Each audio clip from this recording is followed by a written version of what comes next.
Hello student, welcome back. आज हम production management में अपना एक न्यू टॉपिक डिस्कस करेंगे जो कि है आपका रीऑर्डर लेवल। लास्ट वाले वीडियोस में हमने एबीसी एनालिसिस को डिस्कस किया था।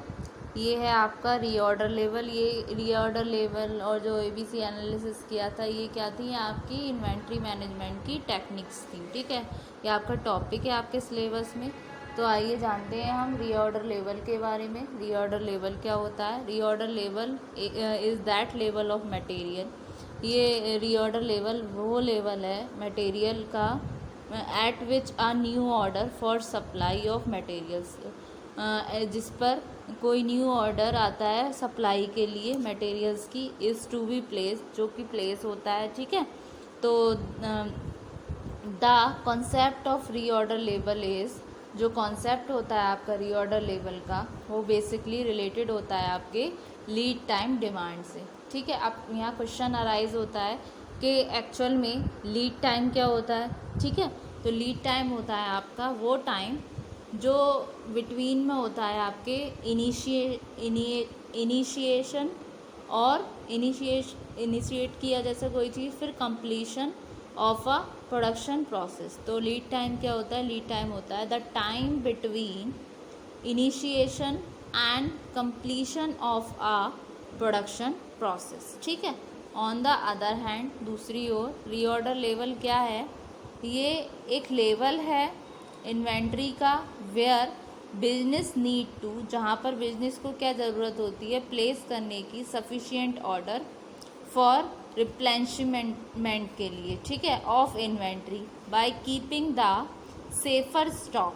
ठीक, तो reorder level can be calculated keeping in mind the lead time and maximum consumption. जब भी हम रीऑर्डर लेवल को जब कैलकुलेट करा जा सकता है तो हमें दो चीज़ों को ध्यान में रखना होता है, एक तो अपना लीड टाइम, सेकंड आपका मैक्सिमम कंजप्शन। ठीक है, तो ये जो होता है आपका रीऑर्डर लेवल, ये एक लेवल है मटेरियल का जहाँ पर new order for supply of materials को प्लेस किया जा रहा है। जो कॉन्सेप्ट है रीऑर्डर लेवल का वो बेसिकली रिलेटेड है आपके लीड टाइम डिमांड से।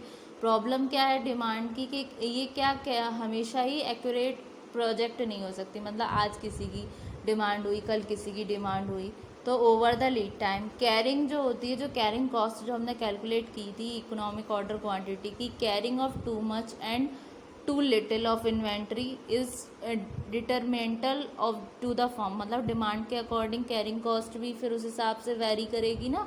अगर inventory level is too little, अगर हमारा इन्वेंट्री लेवल बहुत कम है तो फर्म को फेस करना होगा फ्रीक्वेंट स्टॉक आउट्स और इन्वॉल्विंग इसमें होगा आपका हैवी ऑर्डरिंग कॉस्ट। अगर इन्वेंट्री लेवल ज़्यादा होगा, टू हाई होगा, तो इसमें क्या होगा आपका अननेसेसरी टाई अप होगा कैपिटल का।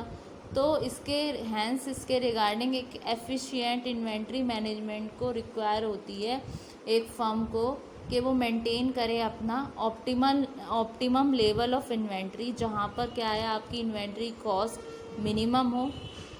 ठीक है, और उसी सेम टाइम पे there is no stock out which में result in loss of sale of stoppage of production.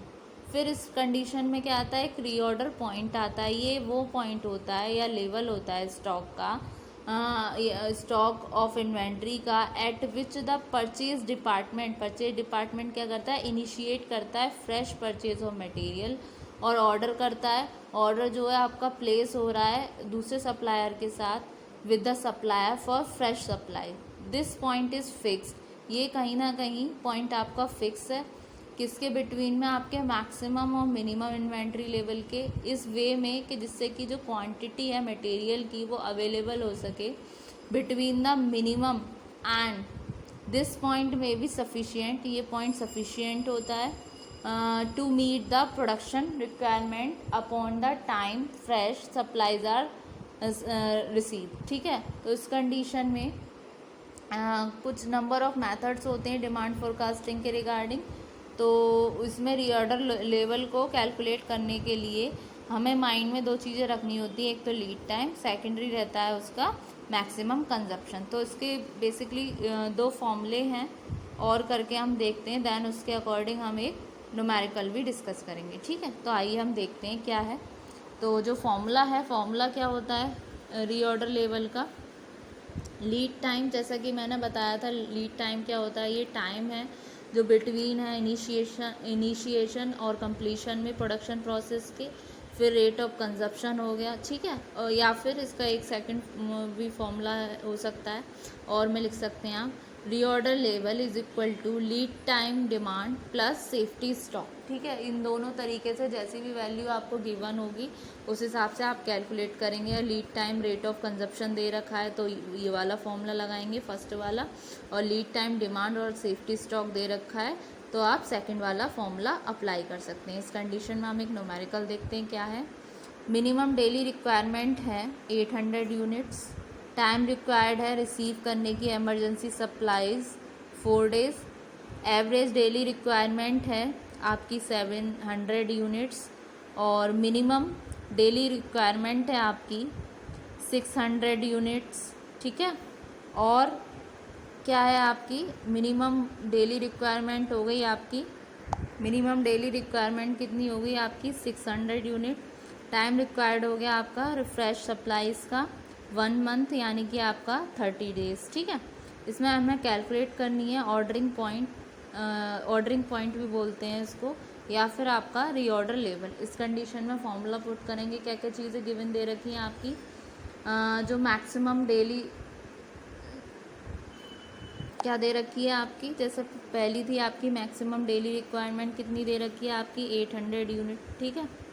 फिर हमने जैसे कि बताया था कि हमें क्या क्या चीज़ों को माइंड में रखना पड़ता है, लीड टाइम और मैक्सिमम डेली रिक्वायरमेंट। अब लीड टाइम इसमें कितना दे रखा है, लीड टाइम आपका दे रखा है जो टाइम रिक्वायर्ड है आपके रिफ्रेश सप्लाईज़ के रिगार्डिंग, वो कितना दे रखा है आपको 1 मंथ, यानी कि 30 डेज़। तो उसका फॉर्मूला पुट करेंगे हम, जैसा कि हमने प्रीवियस में देखा था क्या था, reorder level is equal to lead time into rate of consumption, या फिर lead time demand plus safety stock.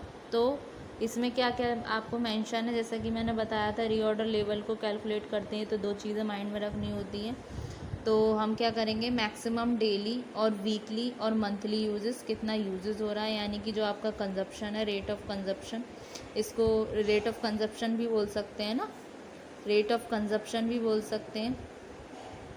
फिर इनटू लीड टाइम कितना दे रखा है आपका, जो ये है 30 डेज़, तो इनटू 30 डेज़, तो ये कितना दे रखा है आपका मैक्सिमम डेली रिक्वायरमेंट 800 यूनिट।